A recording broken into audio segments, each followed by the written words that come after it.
के नाम पे शोषण करा, इतना प्रताड़ित करा कि एक आईपीएस आत्महत्या कर ले रहा है, उसकी बीवी आईएएस है, उसके बाद भी कहीं ना कहीं तो दबाव की स्थितियां बनी है।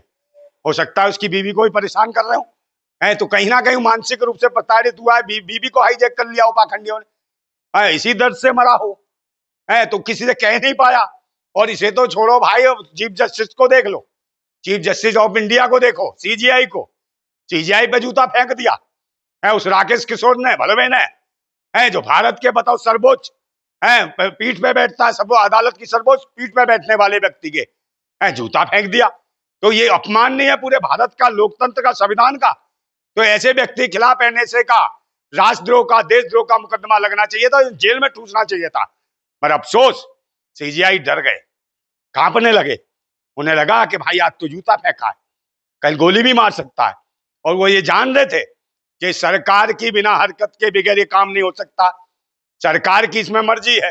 वरना सीजीआई पे कोई इस तरीके से देख ले, सुप्रीम कोर्ट के जरा से आदेश को लेके तो सरकार हाहाकार मचा देती है कि भाई मकान तोड़ने हैं, रोड निकालने हैं, ये कॉलोनी तोड़नी है, ये नगर तोड़ना है। किसका आदेश है? सुप्रीम कोर्ट का आदेश है। कोई फालतू बोला तो जेल जाएगा।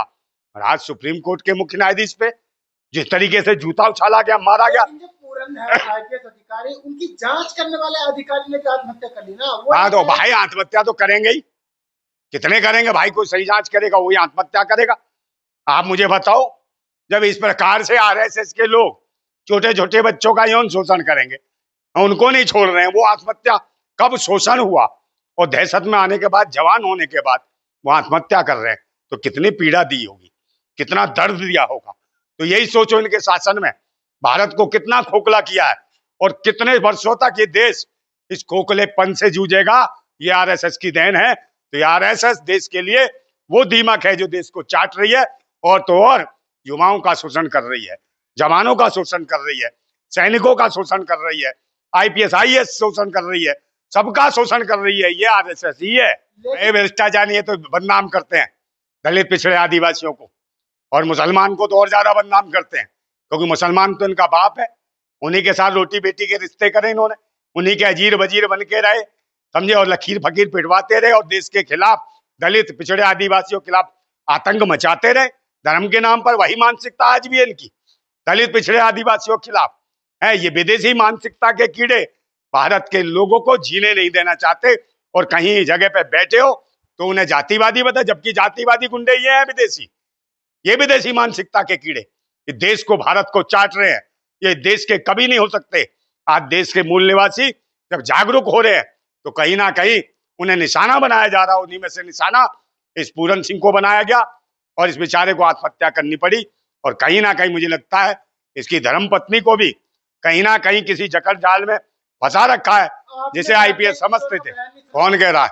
राकेश किशोर का बयान? कौन राकेश किशोर? जिसने जूता फेंका था। हाँ, उसकी लुगाई को उठा के ले जाते तो राकेश किशोर वहां कुछ नहीं कर पाया है। वहां लुगाई के साथ सब कुछ हो गया होगा, तब कुछ नहीं कर पाया, कोई मुकदमा नहीं दे पाया, कोई जज के सामने कोई पिटीशन नहीं डाली, कोई याचिका नहीं लगाई है। क्यों नहीं लगाई भाई? क्यों मूर्ख बना रहा है? और जब का तू मर गया था, जब तेरे को सपने में आदेश नहीं आया, जब देश की महिलाओं का, जो देश के फौजियों की पत्नी को निर्वस्त्र घुमाया मणिपुर में, तब तेरी आत्मा मर गई थी, तब तेरा वो कहा था आदेश देने वाला, और कहां मर गया था तू? और जब मंदिरों में रेप होता है, बच्चियों के, छोटी छोटी बच्चियों के रेप करते हैं पुजारी, तब तेरा भगवान आदेश नहीं करा तुझे? भलवे, हरामखोर, दल्ले, भूतनी के क्या नाम है तेरा? राकेश किशोर, समझ गया ना? देश देगा तुझे निचोड़। भूतनी के दल्ले आ गए हो तुम देश के ऊपर, देश के संविधान और लोकतंत्र का मजाक उड़ा रहे हो। आदेश ने दलित, पिछड़े, आदिवासियों की बहन बेटियों की इज्जतें लुटती है मंदिरों में, तब भूतनी का तेरा भगवान तुझे आदेश नहीं करता? तब कहां जाता है भलवे? आदेश कहीं ना कहीं शासन और सत्ता का हाथ था, तभी ये गया कुत्ता और इन्हें मारा जूता, समझे? इसे देश की जनता जरूर कूटेगी। ये स्थिति आने वाली है, इसे खुला छोड़ो, इसका पता चल जाएगा। बहुत सारे आजकल बीज उछल रहे हैं। एक और कपिल मिश्रा, क्या नाम था उसका, नीलकंठ मिश्रा, है वो उतनी का चिल्ला रहा है बाबा साहेब के खिलाफ। बाबा साहेब ने संविधान, तेरे बाप ने लिखा संविधान, तेरे बाप ने लिखा। पाखंडी मनुस्मृति के कीड़े तेरे पिछवाड़े में डाल देंगे मनुस्मृति का बना के चिट्ठा सा।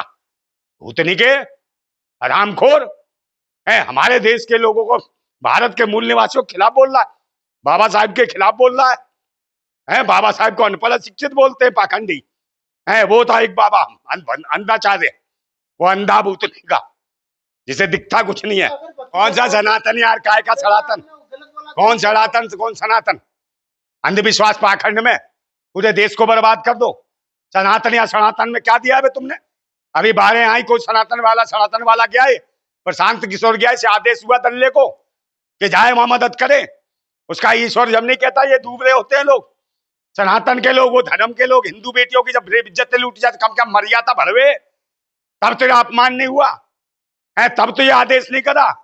मंदिर में धक्का पेल करते हैं पुजारी पंडित, तब नहीं जाता तू है? तेरी लोंडिया तेरे को उठा के, तेरी लुगाई को मुसलमान ले जाते, तब तेरे से आदेश पारित नहीं हुए? कुछ नहीं हुआ। मैं कहा तुमने तो निशाना बनाना है दलितों को, मूल निवासियों को, है, क्योंकि ये जागरूक हो गए तो भरभो तुम्हारी दुकान, पाखंड की दुकान नहीं चलेगी।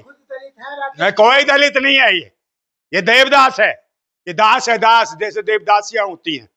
ये हरिजन वाली कैटेगरी के हैं, जो महिलाएं छोड़ दी, बच्चियां छोड़ देते थे, देवदासी के रूप जवान हो जाती थी, तो यही पाखंडी ब्राह्मण विदेशी आर्य उनका संभोग करते थे। और जब उनसे बच्चा ठहर जाता था तो ये कहते थे अरे ये तो हरिजन है, हरि की पैदाइश है, हरि ने मतलब प्रभु ने पैदा। अबे भूतने क्यों अपने कुकर्म छुपाते हो तुम पाखंडी हो? ये वही हरिजन, वही दरिजन की औलाद है। ये देवदासी पुत्र है, ये दास है। तो ये पाखंडी अपने बापों के लिए तो काम करेगा है। तो ये वही हरिजन है जो कहीं ना कहीं भाजपा के लिए दरिजन बने हुए, दरी बिछाऊ कीड़े हैं ये है। और देश के मूल निवासी, देश के संविधान को नष्ट करना चाहते हैं। ये देश विरोधी है, ये आतंकी है, देशद्रोही है। इसके ऊपर देशद्रोह का मुकदमा लगना चाहिए, और इसे आतंकवादी है, इसे एनएसए का मुकदमा लगा के इसको जेल भेजना चाहिए। और अगर मानसिक रूप से पागल है तो सुबह दोपहर 3 टाइम इसके पिछवाड़े में करंट देना चाहिए, खटाखट खटाखट खटाखट, बिल्कुल फिट हो जाएगा। भूतनी का अंधविश्वासी, बेईमान, चोर, लुच्चा, लफंगा, बेशर्म, नालायक, हरामी की औलाद। जिंदाबाद भारत।